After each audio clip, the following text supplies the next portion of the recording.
Hello, it's lovely to see you today, and thank you for following this short video. I'm planning to do a series of videos on the topic of faith and mental health. Some will include more topics on faith, some on mental health, and some will be a bit of a mixture. But I'm hopeful that you'll find this series helpful. The first topic I want to talk about today is something that was done by Professor Patricia Casey. She is a professor of psychiatry in Dublin, and her work is outstanding. The title of her work was The Psychosocial Benefits of Religious Practice. Now you might say that's a slightly unwieldy title. However, it's a very important title because what she's done is she's looked at about 300 papers that connect together mental health and religious practice.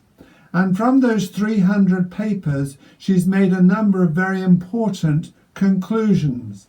Other authors as well have made very similar conclusions, but her conclusions are very important. These are 6 of her key conclusions. She concludes that those who essentially practice a religious faith have less depression. And in this world, depression is a very common cause, not only of ill health, but of days missed at work, etc. Also, she concludes that suicide is less in the group who follow a religious practice. Thirdly, she concludes that those who practice a religious faith actually live longer. And fourthly, their marriages hold together better. Those are staggering conclusions.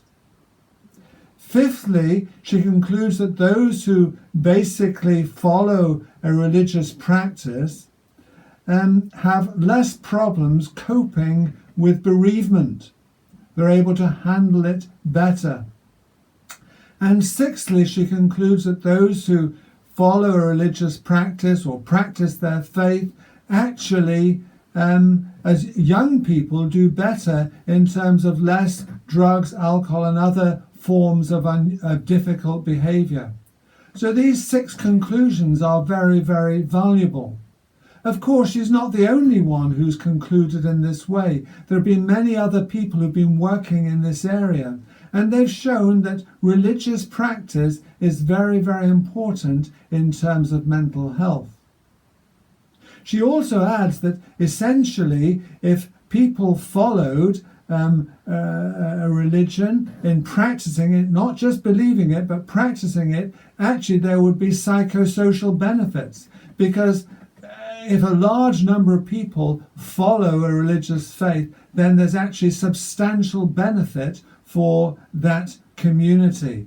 So these findings are very, very important.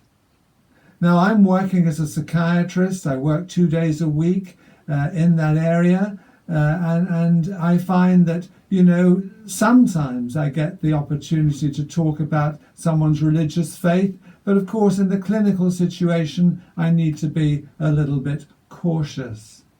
However, it is important for us to follow a religious practice in our lives. Now, I'm talking as a committed Christian who believes that the Christian faith is to be recommended to everyone.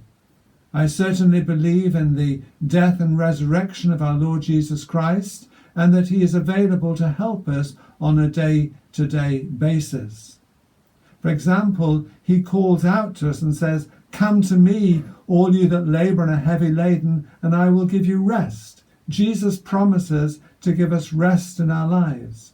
And in this series of talks I'm giving, I'm hoping that you will not only come to a fuller understanding of mental health issues, but also that you may also examine the Christian faith for yourself and examine it carefully and see if you can make some firm conclusions that will be helpful to you in your own life. So as I say, this is the first of a series of talks I hope to give on faith and mental health, and I hope you find this first one helpful and inspiring to you.